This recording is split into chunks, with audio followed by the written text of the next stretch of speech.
3, à partir du verset 1.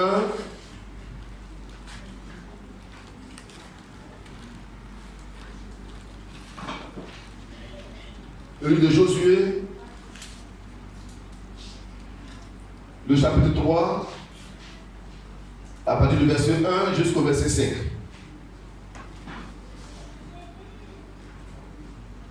Et le thème que j'ai donné tout à l'heure, qui est le thème du mois de novembre. Et de ce thème, plusieurs sous-thèmes ont été tirés pour que nous animions notre semaine. Et le thème de ce mois, c'est par le Saint-Esprit, en ces temps qui sont les derniers, portons nos regards sur Christ, notre espérance, pour une marche victorieuse. Par le Saint-Esprit, en ces temps qui sont les derniers, portons nos regards sur Christ, notre espérance, pour une marche victorieuse. Permettez-moi de lire ce passage. Josué, le chapitre 3, à partir du verset 1er. Et je lis. Josué s'étant levé de bon matin, partit de Sittim avec tous les enfants d'Israël. Ils arrivèrent au Jourdain et là, ils passaient la nuit avant de le traverser. Au bout de 3 jours, les officiers parcoururent le camp et donnèrent cet ordre au peuple. Lorsque vous verrez l'arche, l'alliance de l'Éternel, votre Dieu, portée par les sacrificateurs, les Lévites, vous partirez du lieu où vous êtes et vous vous mettrez en marche après elle. Mais il y aura entre vous et elle une distance d'environ 2000 coudées, au moins 1 kilomètre. N'en approchez pas. Elle vous montrera le chemin que vous devez suivre, car vous n'avez point encore passé par ce chemin. Jésus dit au peuple, sanctifiez-vous, car demain l'Éternel fera des prodiges au milieu de vous. Amen. Je voudrais juste amener chacun de nous ce matin à ne pas être un chrétien aventurier, un chrétien qui marche sans repère.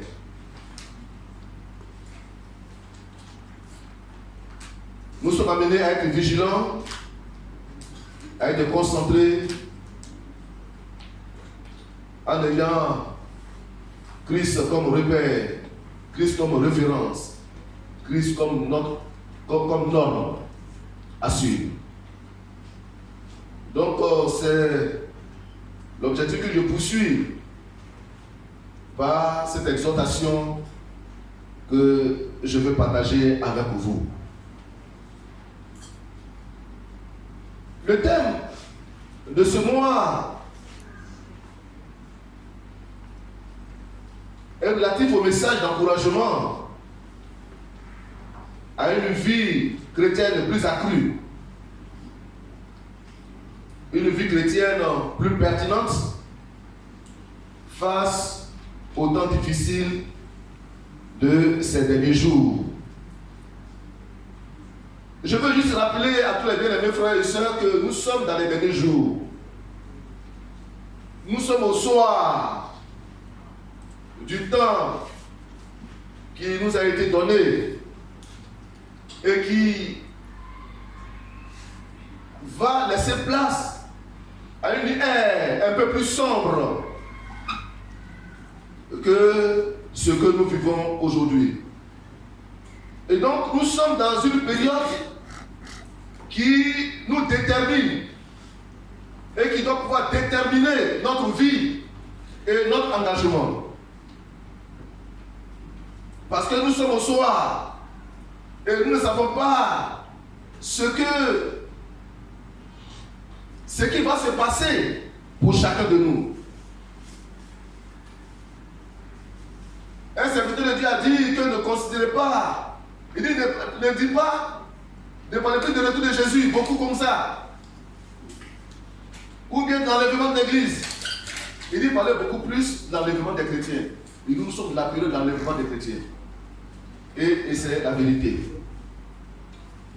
Parce que partout, les chrétiens s'en vont. des hommes de Dieu, des chrétiens, s'en vont. Ils sont enlevés. Et parmi tous ceux qui sont enlevés, comme j'ai l'habitude de le dire, on espère que tous soient arrivés à destination. Donc c'est tout ça qui montre les réalités auxquelles nous sommes confrontés, parce que ce sont des périodes également d'affrontement, des périodes de défis qui s'imposent à nous, des combats. Et si tu ne fais pas le combat viendra à toi. Et ceux qui ne te lèvent pas pour combattre, qui sera emporté. C'est cela les défis. Et nous sommes appelés à combattre. Nous sommes appelés à nous lever. Nous sommes appelés à agir. Parce que l'Église doit agir. Et nous devons agir parce que nous avons en nous la puissance de Dieu. Et donc le thème était juste un thème qui interpelle sur les réalités qui nous entourent et ce que nous avons à faire en tant qu'Église de Jésus-Christ. Dans la parole de Dieu, il y a beaucoup de messages d'encouragement en fait de pousser les chrétiens à se fixer un peu plus dans leur engagement avec Christ. Parce que le diable rôde comme un lion rugissant, cherchant qui dévorait. Et il dit comme un lion rugissant. Mais en réalité, il n'est pas le lion. Mais il veut faire comme s'il est le lion. C'est Jésus le lion de la tribu de Juda. Et le diable veut faire comme s'il est le lion. Mais il n'est pas en réalité le lion. Parce qu'il cherche à dévorer. Ainsi donc, pour l'introduction à la semaine de jeûne de prière, ce texte a été choisi. Et lorsque nous parcourons ce texte, il est bien sûr question de la dernière étape de la marche du peuple avant de traverser le Jourdain. Et les dispositions qui sont demandées sont juste des dispositions spéciales avant de traverser le Jourdain. En ce sens que pour les autres déménagements qui ont eu lieu pour arriver à ce lieu, il n'y a pas eu de dispositions particulières. Mais pour l'ultime étape qui va conduire à la traversée du Jourdain, cette étape a une signification toute spéciale, non seulement pour le peuple d'Israël d'alors, mais pour nous aujourd'hui en tant qu'enfants de Dieu. Il était question, dans ce que nous avons lu, de porter un regard sur l'arche pendant qu'elle ferait le mouvement en direction du Jourdain. Et je veux juste dire, bien aimé, que l'arche était une caisse en bois d'or pur, couvert d'or pur, et du conteneur. L'arche contenait quoi? L'arche contenait quoi? Non, je veux que donc vous levez la main pour parler. Hein?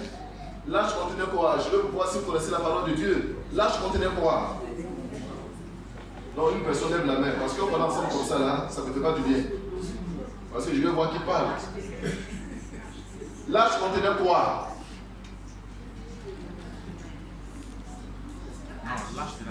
L'arche de l'alliance contenait quoi? Quel était son contenu?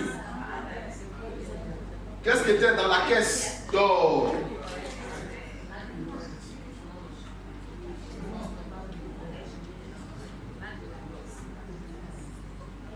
Frère Loïs, il faut dire quelque chose.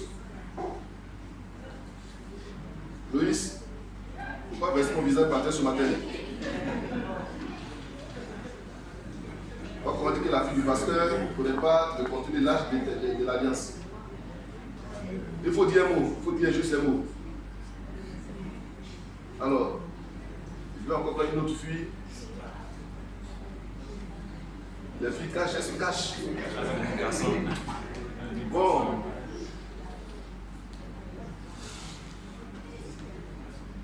Bon, vous êtes en train d'allonger le culte.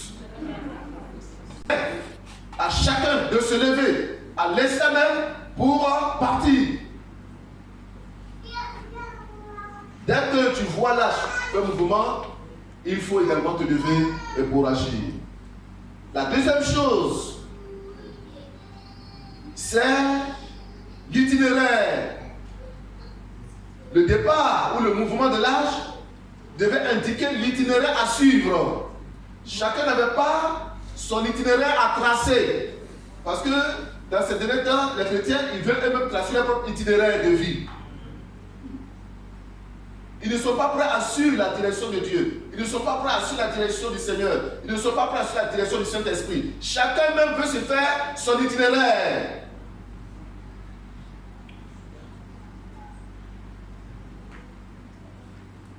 Il fallait que chaque individu, en guise de prise de ses propres responsabilités, porte ses regards, ses propres regards, ses propres yeux sur l'âge qui faisait mouvement vers le Jourdain.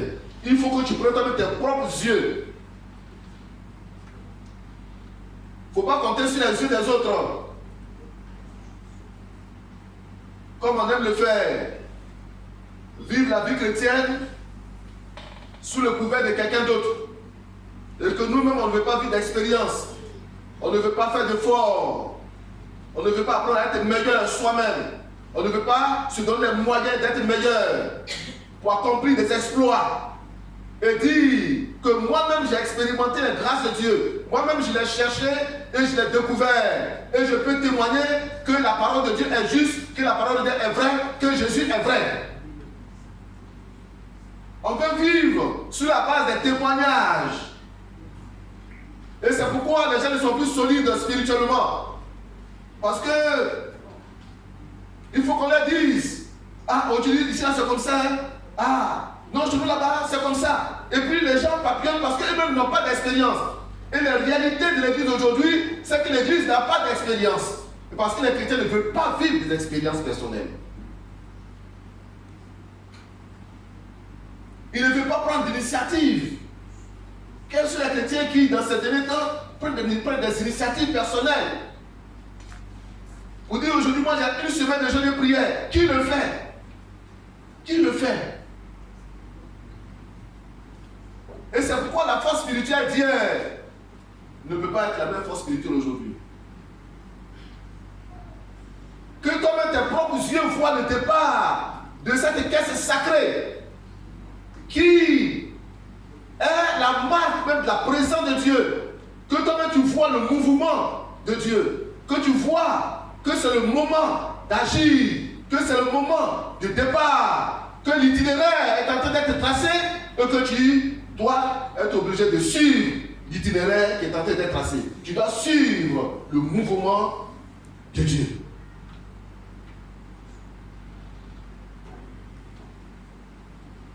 Que chacun ait une personnalité.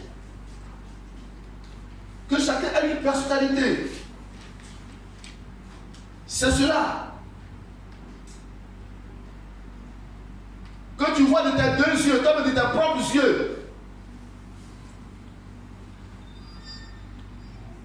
Que tu peux tomber l'initiative.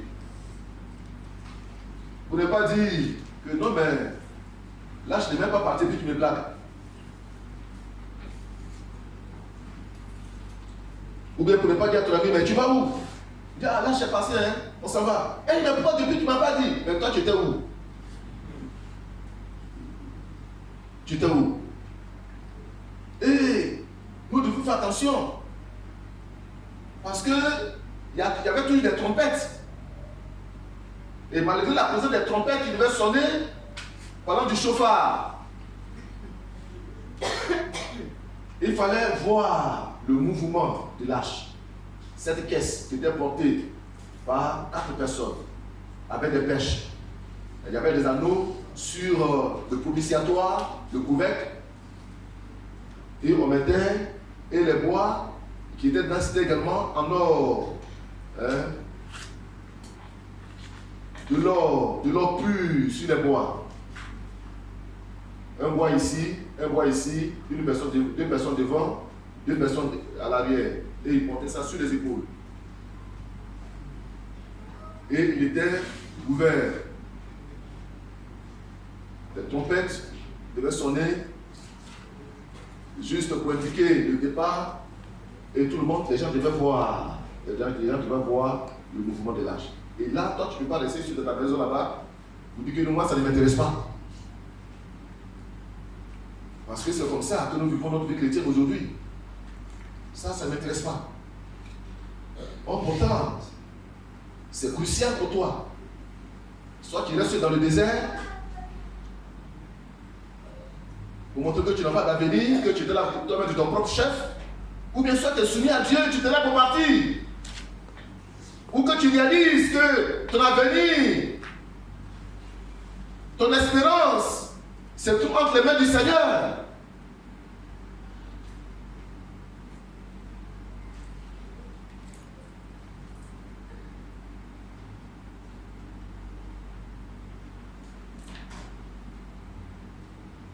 Il fallait voir le mouvement de l'âge. Et bien aimé, nous devons apprendre à sentir le mouvement, à voir le mouvement, l'Esprit de Dieu. Nous devons sentir la présence de Dieu. Nous devons contempler la présence et nous devons savoir comment Dieu nous oriente, comment Dieu oriente ma vie, comment il conduit ma vie. Parce que s'il ne conduit pas nos vies, s'il ne porte pas nos regards sur le Seigneur, nous allons rester à tourner sur nous-mêmes, sans objectif défini. C'est ça. Et ce geste de porter nos regards, on voit ça différemment dans d'autres secteurs, mais l'exemple de ces exemples que je vais vous donner, c'est par rapport à l'histoire des serpents brûlants. Parce qu'avec l'histoire des serpents brûlants, il y avait la condamnation à cause du péché qui était là, mais il y avait aussi la vie. Les gens murmuraient et Dieu a fait venir des serpents dans le désert contre eux. Les serpents commencent à mordre des gens. Et quand le serpent te mord, tu tombes et tu meurs. Et plusieurs ont eu peur, ils ont fui, ils sont devant Moïse. Et Dieu dit, fais un serpent des reins. Des reins métal. Il faut prendre le métal, il faut façonner, et puis tu mets ça sur une perche. Et celui qui sera mordu par le serpent, ce n'est pas la peine qu'il vienne te dire, ah Moïse, il faut prier pour moi. Non, non, non, non. Qu'il aille voir le serpent, qu'il fixe des regards sur le serpent. Et s'il fixe des regards sur le serpent, il sera guéri. Ça veut dire que son regard est un regard de foi.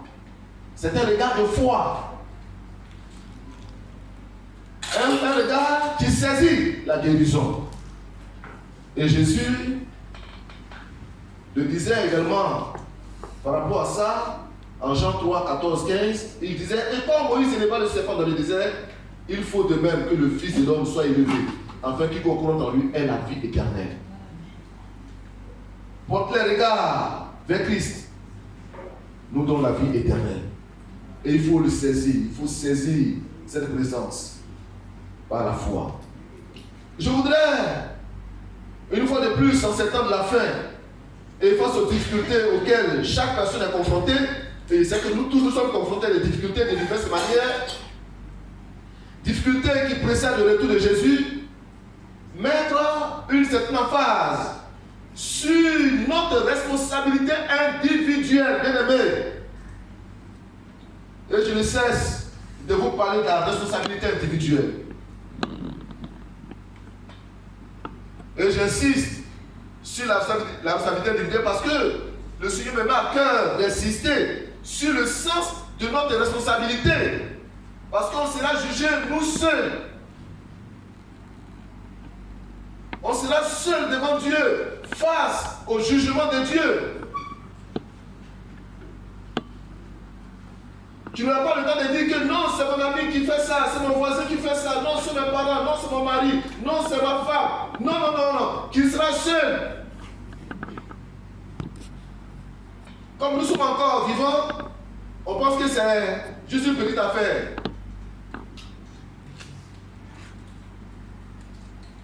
Notre responsabilité individuelle, notre démarche personnelle doit contribuer à faire droit à la présence de Dieu dans notre vie. Bien sûr, Dieu n'a jamais forcé quelqu'un. Il a toujours présenté son offre. Si tu l'acceptes, tu as la vie. Si tu as refusé son offre, c'est que tu as accepté la mort. Comme nous le voyons, la mort était là, avec les serpents brûlants. Le serpent t'a mordu. Tu n'as pas le temps d'aller voir Moïse. Hein? Il y a déjà un moyen là. Tu fixes tes regards sur le serpent, des reins, et tu saisis ta guérison.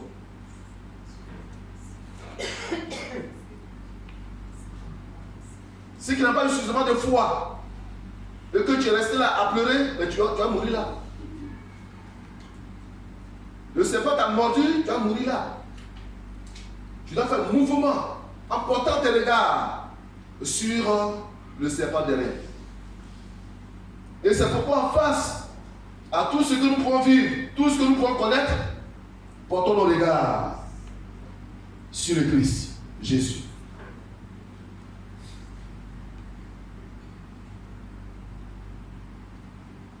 Concernant le choix de la vie et la mort, vous verrez le passage dans Deutéronome, le chapitre 30, le verset 15. Dieu dit, je mets devant toi la vie et la vie et le bien.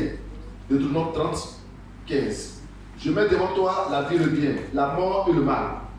Car je te prescris aujourd'hui d'aimer l'Éternel ton Dieu, de marcher dans ses voies et d'observer ses commandements, ses lois et ses ordonnances, afin que tu vives et que tu multiplies et que l'Éternel ton Dieu te bénisse dans le pays dont tu vas entrer en possession. C'est vraiment incroyable. Parce que même si les gens ils nous donnent d'autres messages parlant de prospérité, sans tenir compte des principes de Dieu, parce que pour eux les choses peuvent tomber du ciel comme ça.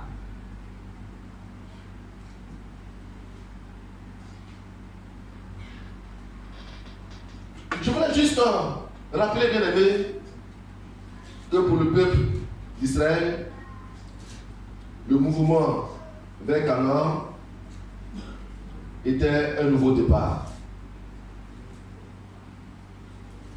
L'ultime pas, l'ultime mouvement de rapprochement vers les terres promises. Un geste simple mais significatif devait être adopté par le peuple. Sur du regard, le mouvement de l'âge porté par les sacrificateurs.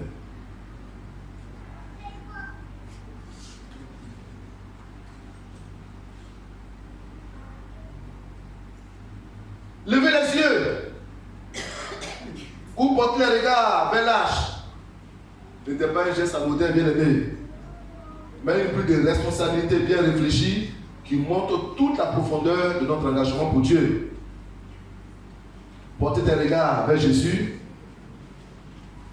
t'appuyer sur lui, être une prise de responsabilité bien réfléchie. Le fait de dire Seigneur, je t'accepte comme mon Seigneur, comme mon Sauveur, est une prise de responsabilité bien réfléchie. On ne porte pas les regards là où nous ne pensons pas avoir nos intérêts.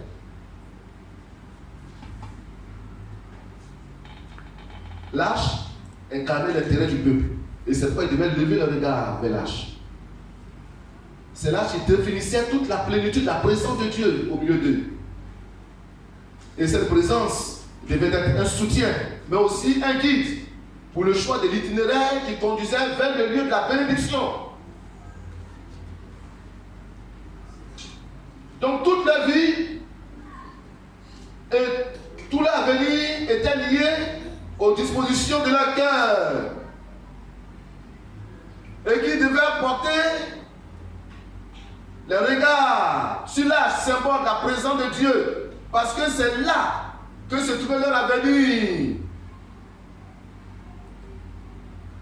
Et notre avenir, c'est bien sûr le Seigneur. Notre avenir, c'est le chemin qu'il a élaboré pour nous. Nous voulons des grandes bénédictions. Mais les bénédictions du ciel sont encore énormes. Et c'est ça que nous visons. Et c'est en cela que nous sommes appelés à considérer Christ comme notre force. La force dont nous avons besoin.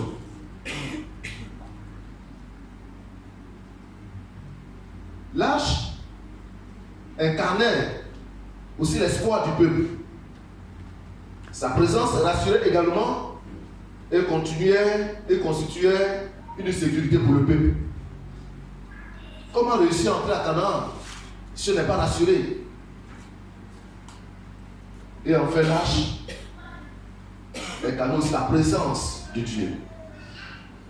C'était aussi un moyen pour galvaniser le peuple. Et de la même manière que l'Arche était le symbole de la présence de Dieu et devait rassurer le peuple de Dieu, le peuple d'Israël, pour leur servir de guide, pour l'itinéraire et leur servir de sécurité, aujourd'hui encore nous avons besoin d'être rassurés par la présence de Dieu. Il faut que la présence de Dieu nous rassure. Il faut que je sois rassuré par la présence de Dieu. Il faut que tu sois rassuré par la présence de Dieu. Dans ta maison, partout dans ton travail, là où tu passes, il faut que tu sois rassuré par la présence de Dieu.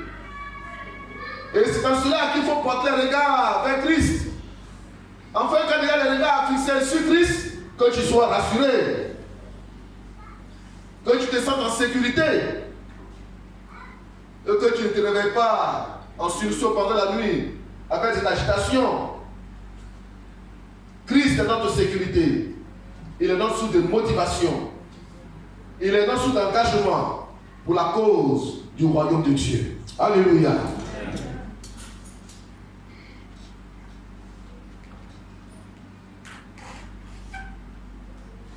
Je vais vers la fin.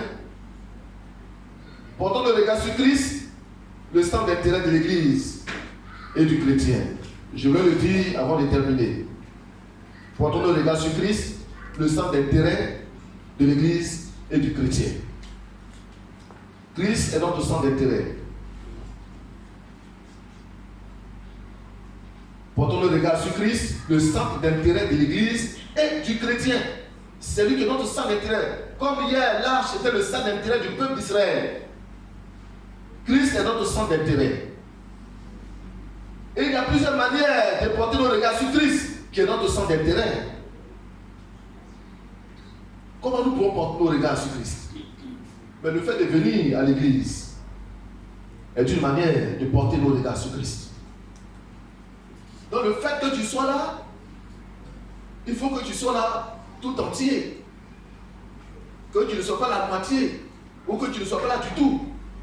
Parce que le fait de venir dans la maison du Seigneur est une manière de porter ton regard sur Christ. Fuir le péché, c'est porter nos regards sur Christ. Avoir une vie de prière, c'est porter nos regards sur Christ. Lire la parole de Dieu et la mettre en pratique, c'est porter nos regards sur Christ. Parler en de nouvelles langues, sous l'onction du Saint-Esprit, c'est porter nos regards sur Christ.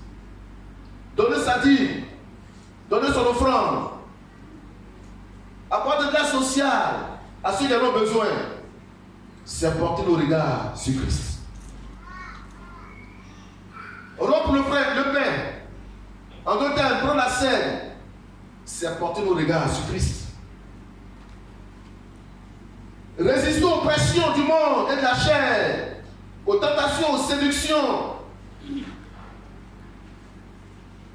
c'est porter nos regards sur Christ.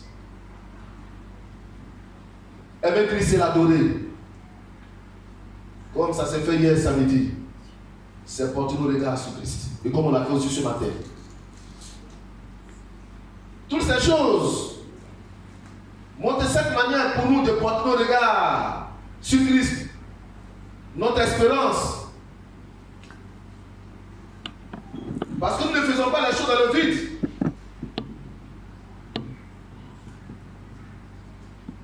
Il y a une portée spirituelle. Il y a une portée spirituelle. Et le fait que tu sois là a une portée spirituelle. Parce que tu portes tes regards sur Christ.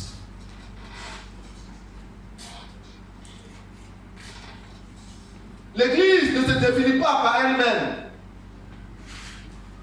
L'église ne se définit pas par elle-même. Mais se définit par Christ. En d'autres termes, il n'y a pas d'église en dehors de Jésus-Christ. Et s'il n'y a pas d'église en dehors de Jésus-Christ,